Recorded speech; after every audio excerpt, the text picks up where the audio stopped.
Всем здорово! Меня зовут Артём. Сегодня покажу, как снимать видео с экрана компьютера или ноутбука. Сам пользуюсь часто этим сайтом. И снимаю вот час прямо сейчас с помощью этого сайта. Сайт называется screencast.com. Ссылка будет под видео. Для того, чтобы снимать, достану Java.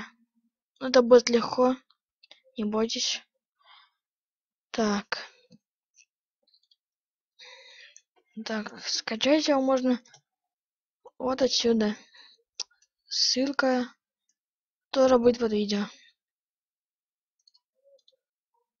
Вот сайт, официальный сайт java.com. Скачиваем. Дальше. А дальше все. Всем спасибо. Пока.